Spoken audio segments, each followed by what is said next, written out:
actor Gene Hackman and his wife Betsy Arakawa. They say he died from heart disease after his wife passed away from a rare infectious illness.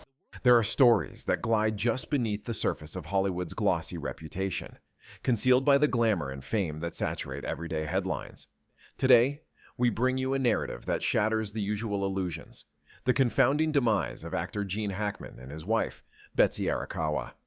Weeks passed before anyone discovered their bodies in their Santa Fe home, an unthinkable scenario for a world-famous star and his close-knit companion.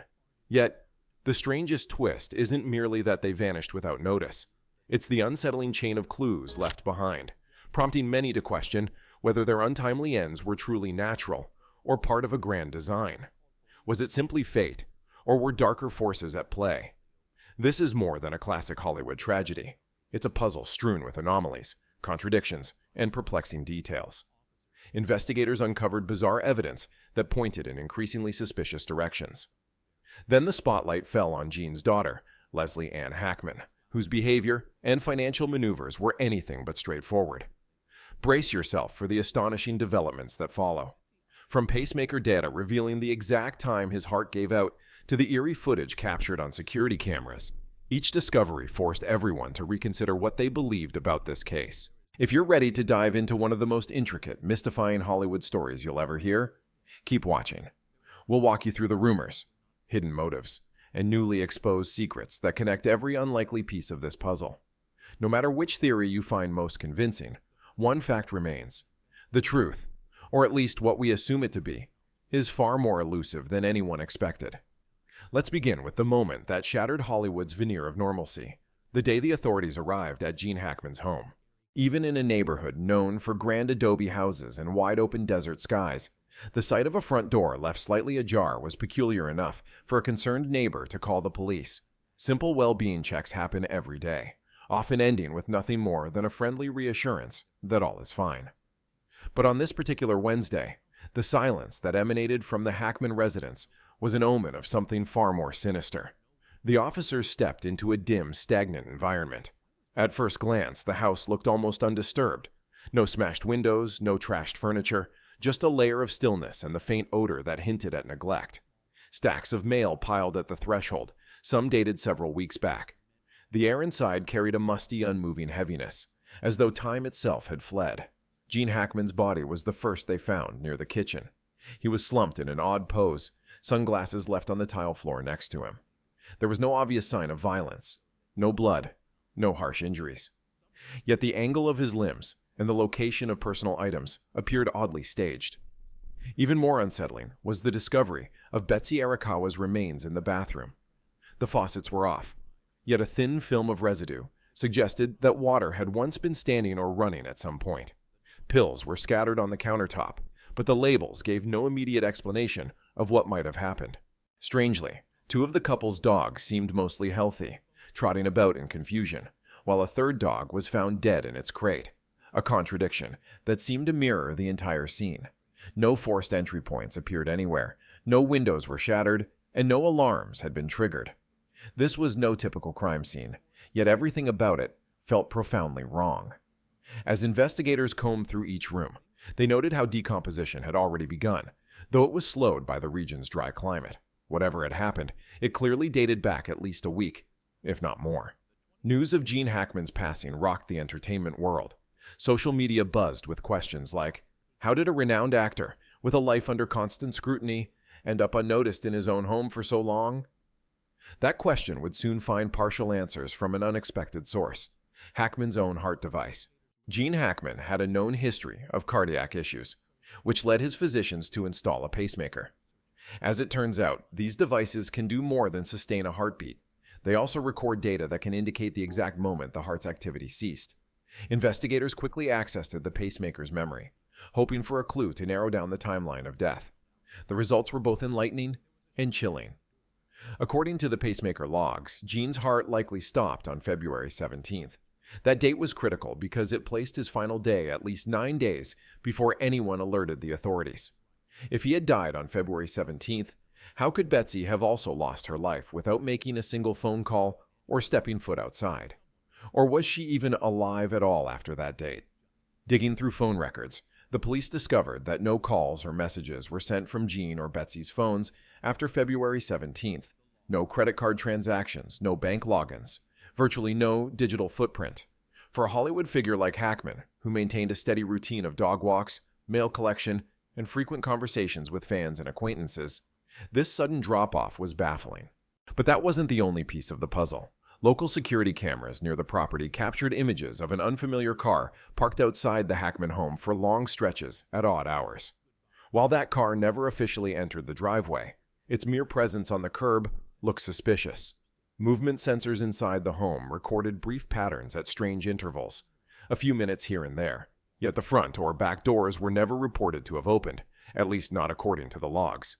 The question was, who might have gained entry, and under what circumstances, and what could have motivated them to be so careful, leaving behind so few signs of forced access? Every new finding overshadowed the last, yet one lingering riddle kept surfacing.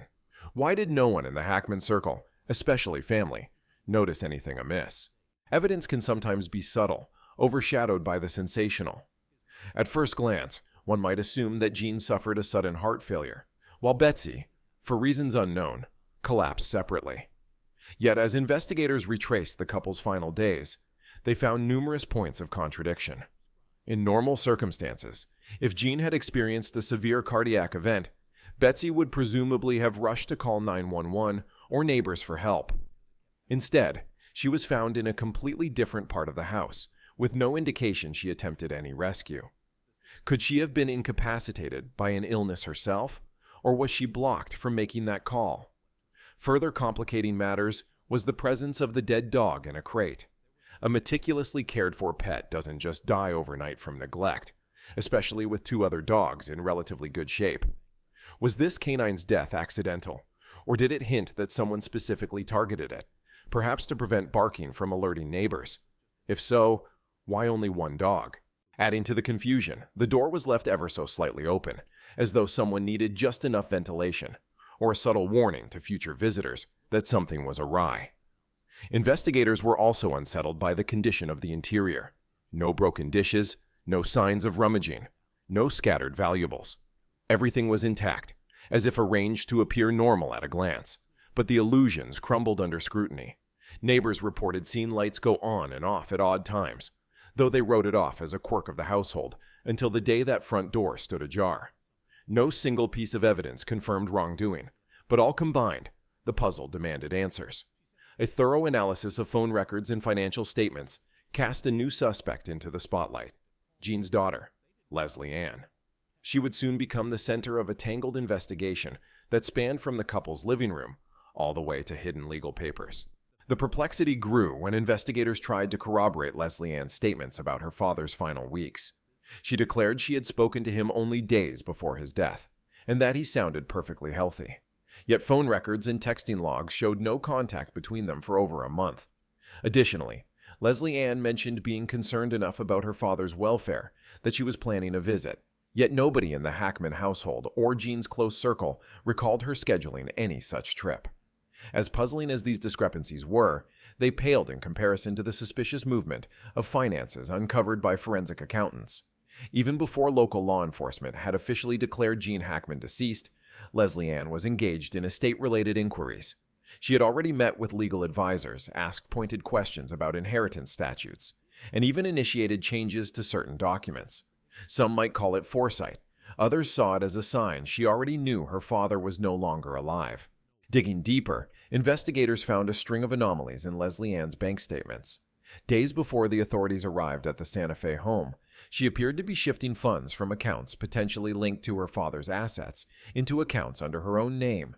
At first, the amounts were small, possibly to avoid detection. Then larger sums started disappearing, prompting the question: was this a normal procedure for a concerned heir, or a carefully orchestrated scheme? The timeline of her activities struck investigators as far too convenient. With each revelation, the daughter's involvement became more central, even though the official cause of death was still uncertain. Was it an elaborate manipulation for financial gain, or was she simply trying to secure her father's assets in anticipation of an impending tragedy? It was only the tip of the iceberg, for as the estate documents came to light, the story took another surprising turn. Rumors often spread like wildfire in a case this high profile, but in the swirl of speculation, investigators relied on cold, hard evidence. Forensic examination of Gene Hackman's estate documents revealed that critical sections of his will had been modified or went missing entirely. Moreover, these changes occurred suspiciously close to the estimated day of his death, perhaps even before, according to metadata from the electronic files. Those omissions weren't minor or typographical adjustments. They impacted who would inherit significant portions of his wealth. The legal language was neat, but the timing was baffling. Typically, changes to such pivotal legal documents would involve an attorney's presence, along with signatories confirming Gene's consent. Yet no such official procedure was recorded.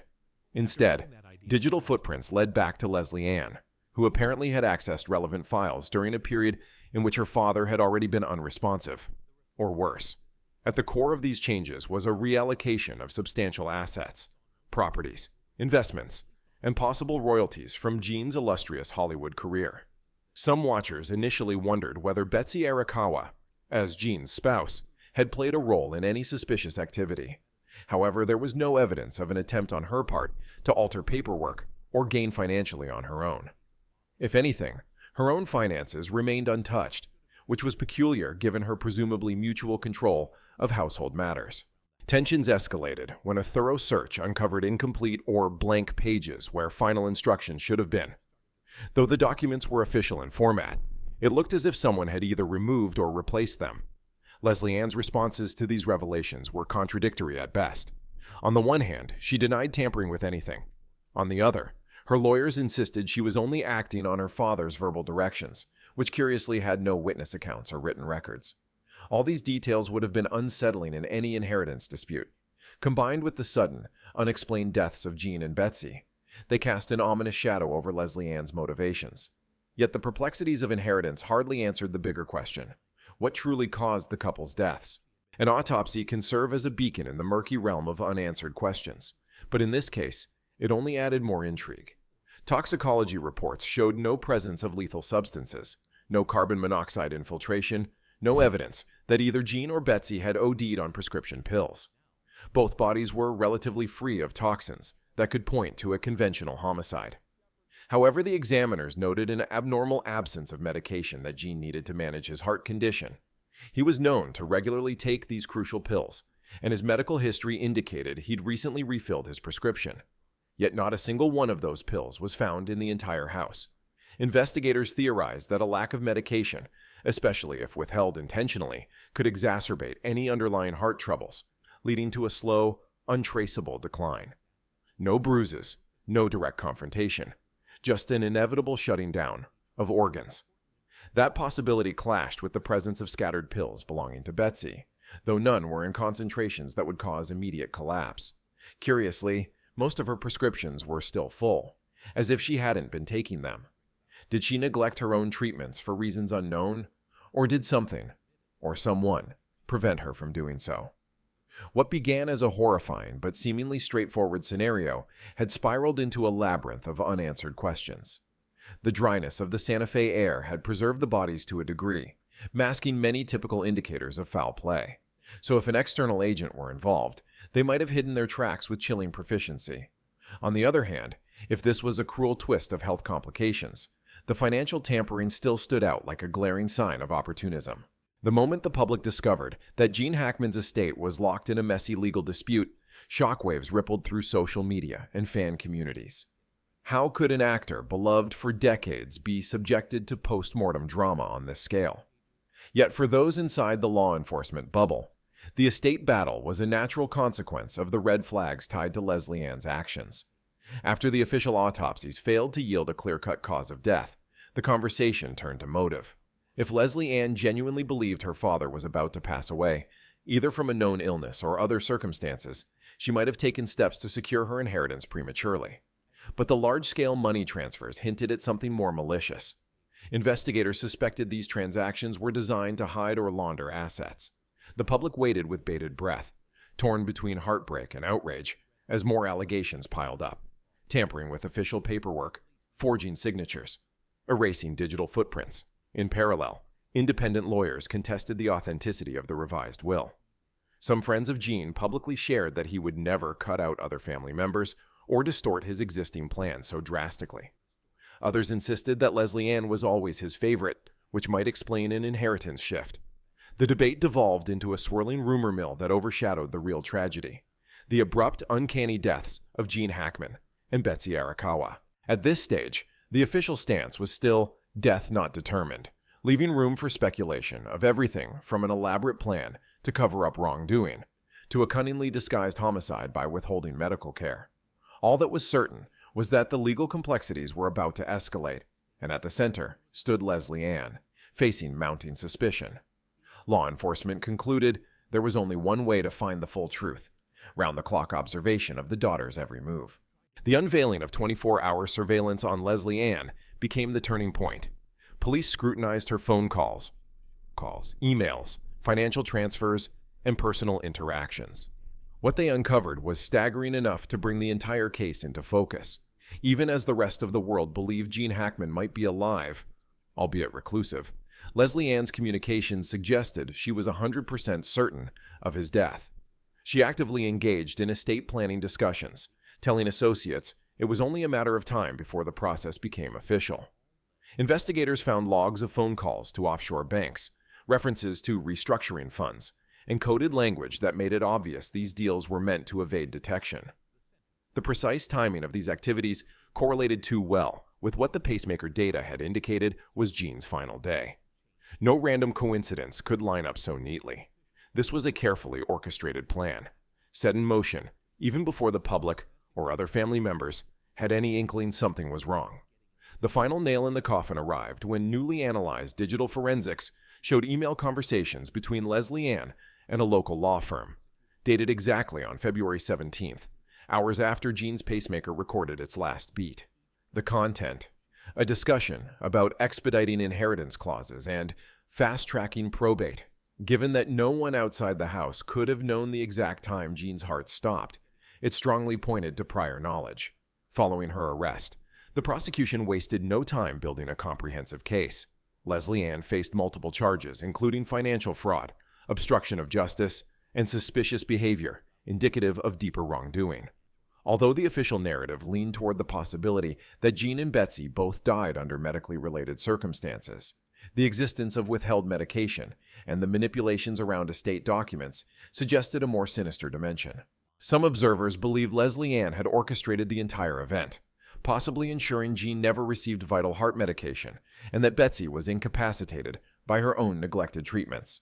Others thought Leslie Ann simply seized a grim opportunity, capitalizing on her father's failing health. In court, her lawyers contended that she merely anticipated her father's demise due to prior conversations, and that she was grieving in her own way. But the money trail, replete with shell accounts and stealthy transfers, told a different story. Ultimately, the legal system delivered a harsh but inevitable verdict. Leslie Ann was convicted of theft, fraud, and attempted manipulation of official documents. She lost all claim to Gene Hackman's once vast fortune. The courts froze every last asset she tried to siphon away, ensuring that none of her elaborate maneuvers would result in financial gain. By the time the gavel fell, the once powerful daughter stood in a courtroom, stripped not just of her inheritance, but of her credibility, her freedom, and perhaps her own illusions about controlling her father's fate. Yet even with the verdict, the specter of what truly transpired in Gene Hackman's final hours endures. No single piece of evidence ever confirmed beyond doubt that Leslie Ann actively caused her parents' deaths, rather than allowing their medical conditions to worsen, unchecked. Did she physically prevent Betsy from calling for help? Did she sabotage Gene's heart medication, or simply hide it away, dooming him to a cardiac episode with no means of recovery? Those questions linger in an unsettling space between speculation and reality. The official story, as recognized by the courts, is that Leslie Ann exploited the situation for profit. Whether she orchestrated the entire chain of events remains a mystery, albeit one informed by suspicious timing and a web of financial deception. The Santa Fe home, once a place of comfort and retirement, became a quiet tomb for a beloved actor and his spouse, their final days untouched by external support. In the end, we're left with a grim tapestry of greed, secrecy, and possible betrayal. The tragedy is not just that Gene Hackman and Betsy Arakawa died in isolation. but that their legacy was nearly hijacked by hidden motives. Where does the truth begin and end in such a case? Maybe the final puzzle piece is one we'll never find: a lost conversation, a vanished document, a final phone call that someone carefully erased. We're left with questions that may remain open forever. What do you think really happened behind those adobe walls on that fateful day? Was Leslie Ann purely an opportunist, or did she orchestrate an entire sequence of calamities for financial gain? Drop your thoughts in the comments section. If this chilling saga leaves you craving more hidden truths, mysteries, and shocking reveals, make sure to like this video, share it, and subscribe for more investigations that peel back the layers on Hollywood's darkest secrets. And if you dare, click on the next video that's popping up on your screen right now. You won't believe the astonishing twists waiting in the shadows of the entertainment world.